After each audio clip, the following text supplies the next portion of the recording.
సాక్షిలో జరిగే డిబేట్లన్నీ కొద్ది వెరైటీగా ఉంటాయి, కొంచెం డిఫరెంట్గా ఉంటాయి. ప్రీ ప్లాన్డ్గా ముందే కొంతమందిని సెటప్ చేసుకొని, కొంతమంది పేటీఎం మేధావులు అనే కంటే మేధావులు అంటే బాగుంటుంది, వాళ్ళని తీసుకొచ్చి ఆ ప్యానెల్లో కూర్చోబెట్టి వాళ్ళతో కొంతసేపు చర్చించి ప్రభుత్వం పైన, చంద్రబాబు నాయుడు గారి పైన, ఇంక సాక్షి అంటే మనం ప్రత్యేకించి చెప్పుకోవాల్సిన లేదు, 24/7 చంద్రబాబు నాయుడు గారి పైన, తెలుగుదేశం పార్టీ పైన, ప్రభుత్వం పైన విషం చిమ్మడమే సాక్షి యొక్క పని. అందులో పనిచేసే వ్యక్తులు కూడా ఆ కొమ్మినేని శ్రీనివాస్ కానీ, లేదంటే యాంకరేశ్వర్ కానీ, ఇంకా కొంతమంది ఉన్నారు, వీళ్ళకి అందరికీ కూడా నిత్యం ఒకటే పని. అయితే మా కొమ్మినేని శ్రీనివాస్ ఒక డిబేట్ నిర్వహించాడు. విజయవాడ వరదలకు సంబంధించి వరద బాధితులకి ఎలాంటి సహాయం అందలేదు అనేది ఆ డిబేట్ సారాంశం అన్నమాట. సో అందులో భాగంగా లైవ్లో కొంతమంది కాలర్స్ని తీసుకుంటారు. అంటే కొంతమంది ఫోన్ చేసి చెప్తారన్నమాట, మాకు ఇలా జరిగింది అని చెప్పేసి. వాళ్ళని కూడా ముందుగానే సెట్ చేసి పెట్టుకుంటారు.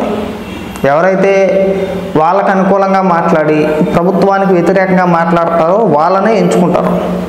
అయితే కొన్నిసార్లు ఏంటంటే ముందు వాళ్ళతో మాట్లాడినప్పుడు మీకు ఫేవర్గా మాట్లాడతానని చెప్పి లైవ్లోకి వచ్చిన వ్యతిరేకంగా మాట్లాడిన వ్యక్తులు కూడా ఉన్నారు. అలా కొమ్మినేని శ్రీనివాస్కి 2-3 సార్లు దెబ్బలు తగిలింది. ఇదేం ఫస్ట్ టైం కాదు, గతంలో కూడా 2-3 సార్లు ఎలాంటి దెబ్బలు తగిలింది. అయితే రీసెంట్గా ఈరోజు ఉదయం ఒక డిబేట్ చేశాడు. ఆ డిబేట్లో మాట్లాడిన కాలర్ ఎవరైతే ఉన్నారో ఆయన క్లియర్గా చెప్పాడు, మాకు ఇక్కడ బ్రహ్మాండంగా జరిగింది, మాకు ఎలాంటి ఇబ్బంది లేదు, ప్రభుత్వం చాలా బాగా చేసింది అని చెప్తుంటే ఫోన్ కట్ చేశాడు కొమ్మినేని శ్రీనివాస్. ఒకసారి అది కూడా వినిపిస్తాను, ఒకసారి వినండి. అది విశేషం. రైట్. రాజేశ్వర గారు పాత రాజేశ్వరపేట నుంచి. రాజేశ్వర గారు చెప్పండి, మీరేమంటారు? బాజీ గారు మీరు ఎక్కడ బాధపడుతుంటే చెప్పంటున్నారు, చెప్పండి. నమస్కారం. మాట్లాడు.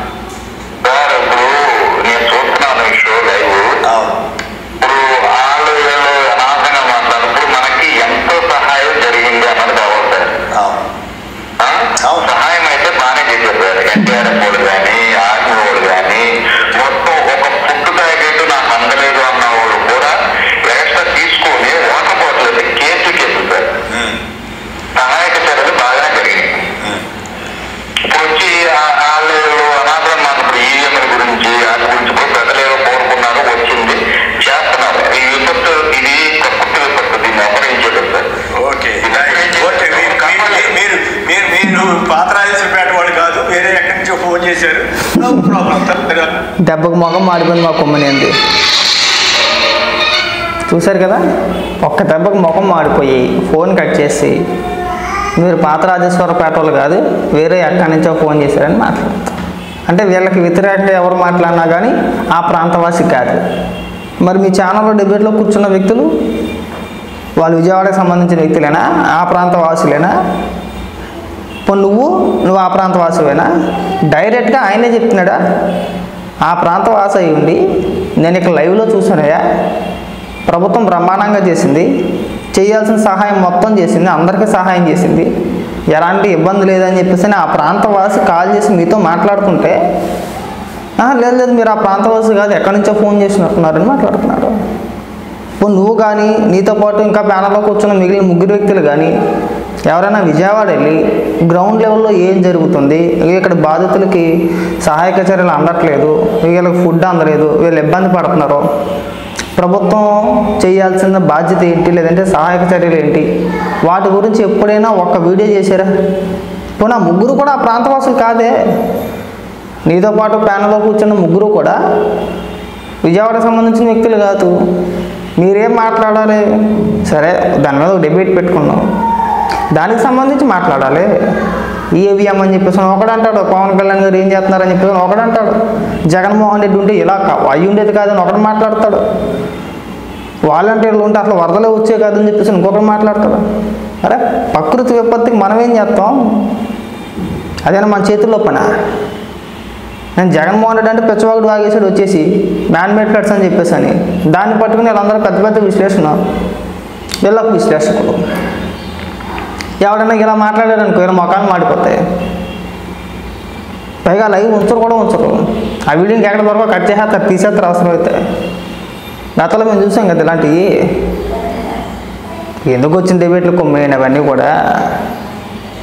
ఇంక 24 గంటలు అదే పని. ఒకసారి అంటే ఓకే నమ్ముతారు, 2 సార్లు అంటే నమ్ముతారు. రోజు అదేంటి బోర్ కొట్టేస్తుంది కదా. క్లియర్గా దొరికేలేదా మీ నాయకుల చేత, మీ కార్యకర్తల చేత? ఈ సాక్షి రిపోర్టర్లు ఎవరైతే ఉన్నారో వాళ్ళని పంపించేసి, ఒక 2-3 వైసీపీ కార్యకర్తలు నాయకులు పంపించేసి ఆ వరద నీటిలో నించోబెట్టి, ఎక్కడైతే లోతుగా నీళ్ళు ఉంటాయో అక్కడ నించోబెట్టి ప్రభుత్వం ఎలాంటి సహాయం చేయలేదని చెప్పేసి వాళ్ళ చేత మాట్లాడుకుంటడం. తీరా అతను ఎవరా అని చెప్పేసి ఆరాధిస్తే ఆ ప్రాంతవాసి కాదు, ఎక్కడెక్కడి నుంచో తీసుకొస్తారు. ఆ ప్రాంతవాసి కాదు వాస్తవానికి, ఎక్కడెక్కడి నుంచో తీసుకొచ్చి నా సర్టిఫికెట్లు పోనీ అంటాడు. మొన్న ఒకటి 50 ఏళ్ళు ఉంటాయి ఆడికి, 45+ ఉంటాయి ఆడికి. ఆడిని తీసుకొచ్చి మాట్లాడిపించి ఆడు మాట్లాడితే ఏమంటాడంటే నా సర్టిఫికెట్లు పోయి నా భవిష్యత్తు ఏంటని ఆడు మాట్లాడతాడు. ఆడు వాటం చూసినా, ఆడు మొక్కలు చూసినా 50 ఉంటాయి, దగ్గర 45+ ఉంటాయి, 45+ ఉంటాయి ఆడికి. అంటే ఇచ్చిన స్క్రిప్ట్ అయినా సరైనది ఇవ్వండి, లేకపోతే ఇలా దొరికేస్తాం కదా. ఎవడు ఎన్ని అనుకున్నా, మీరు గింజుకున్న అరిచి గీ పెట్టినా చంద్రబాబు నాయుడు గారు బ్రహ్మాండంగా చేశారనే విషయం ఆ ప్రాంత వాసులకు కూడా తెలుసు. మనం చూడట్లేదా? చంద్రబాబు నాయుడు కాబట్టి చేశారు అలాగా. అదే జగన్మోహన్ రెడ్డి ఉండుంటేనా వేరేలా ఉండేది. దాన్ని కూడా రాజకీయం చేద్దురు. ఇంకా మాట్లాడితే కావాలని ముంచేసారు, ముందస్తు సమాచారం ఇవ్వలేదు, ఇలాంటి అప్పాబాయ డిబేట్లు, అప్పాబాయ మాటలు మాట్లాడమాకండి.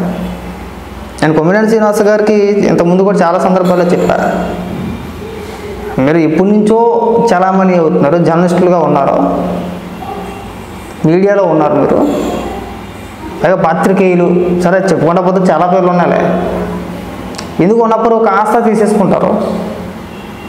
పోనీ ఏదైనా అంత విశ్లేషణ కూడా, లేదంటే అంత అనర్గళంగా మాట్లాడే వ్యక్తి అంటే కాదు. కొమ్మినేని శ్రీనివాస్ కూడా సేమ్ జగన్మోహన్ రెడ్డి లాగా ఎప్పుడు సింగిల్ వీడియోలు ఉండవు, చేయలేడు. ఏదైనా ఒక విషయాన్ని తీసుకొని దానిపైన లోతైన విశ్లేషణ చేయాలంటే కొమ్మినేని శ్రీనివాస్ వరకు అవ్వదు, చేయలేడు. కాదు మీరు చూపించవచ్చు, ఎక్కడైనా సరే ఒక 4 నిమిషాలు చేతిలో పేపర్ ముక్క లేకుండా మాట్లాడిన సందర్భాలు కొమ్మినేని శ్రీనివాస్ చూసారా? నేనైతే చూడాలి. ఎప్పుడు మాట్లాడాల కొమ్మినేని శ్రీనివాస్ అనే వ్యక్తి, ఎప్పుడు మాట్లాడాలి. ఎప్పుడు డిబేట్లో ఎందుకు కూర్చుంటాడంటే డైరెక్ట్గా మాట్లాడలేరు వాళ్ళంతా కూడా. సరే ఆ రోజుల్లో అంటే మీడియాని ఫేస్ చేసి మాట్లాడే వ్యక్తి లేక ఇలా అందరూ ఫేమ్లోకి వచ్చి జర్నలిస్టులుగానో లేదంటే ఇంకోలాగా చాలామంది అయిపోయారు తప్పితే, లేదంటే కొమ్మినేని శ్రీనివాస్ అనే పెద్ద విశ్లేషకుడే. వయసు వచ్చింది అంతే, వయసు వచ్చింది అంతే. వయసు మినహాయించి వయసు పక్కన పెట్టేస్తే నేను ఏ రోజు చూడాల, అనర్గళంగా మాట్లాడడం నేను ఏ రోజు చూడాల. ఇంకా నన్ను అడిగితే ఈ కొమ్మినేని శ్రీనివాసు, ఈ సాక్షి ఈశ్వరు వీళ్ళందరినీ పక్కన పెట్టేస్తే వైఎస్ఆర్సీపీ పార్టీ కార్యకర్తలు పెట్టరు. కొంతమంది ఉన్నారు, అందరూ బూతులు మాట్లాడే వ్యక్తులు కాదు, కానీ కొంతమంది ఉన్నారు సబ్జెక్ట్ వైజ్ బాగానే మాట్లాడతారు, అనర్గళంగా మాట్లాడే వ్యక్తులు కూడా ఉన్నారు. చూసి నేర్చుకోండి. ఎందుకు ఊరికే ఆడెవడో స్క్రిప్ట్ ఇచ్చేస్తే స్క్రిప్ట్ చదివేయడం కాదు, ఉన్నది చెప్పే ప్రయత్నం చేయాలి. నేను ఇప్పుడు సాక్షిని మీడియా అని చెప్పేసి అనుకోవాలి, ఎందుకంటే డైరెక్ట్గా కండువాడు కప్పువారు కానీ వైసీపీ కార్యకర్తల కంటే ఘోరంగా పనిచేస్తారు. నువ్వు కానీ ఆ ఈశ్వర్ కానీ ఇంకా చాలామంది వ్యక్తులు ఉంటారు. వీళ్ళంతా కూడా ఆ కేఎస్ ప్రసాద్ ఒకరిని తీసుకొస్తారు. ఆ కేఎస్ ప్రసాద్ ఎందుకు మాట్లాడతాడు? అసలు వైను ఉండదు. నిన్న ఇప్పుడు చూసిన వాళ్ళ ఉదయం అనుకుంటా ఒక డిబేట్లో సిగ్గు గురించి మాట్లాడతారు, సిగ్గు శరం గురించి కేఎస్ ప్రసాద్ మాట్లాడతాడు. నిజంగా వాస్తవానికి కేఎస్ ప్రసాద్కి సిగ్గు శరం ఉంటే అసలు మీడియాలో కనబడదు. అసలు జగన్మోహన్ రెడ్డి ఓడిపోగానే బయటికి కనిపించకూడదు, లేవనే కదా మనమేం మాట్లాడాం. 2000 ఈ ఎన్నికల ముందు మనమేం మాట్లాడాం?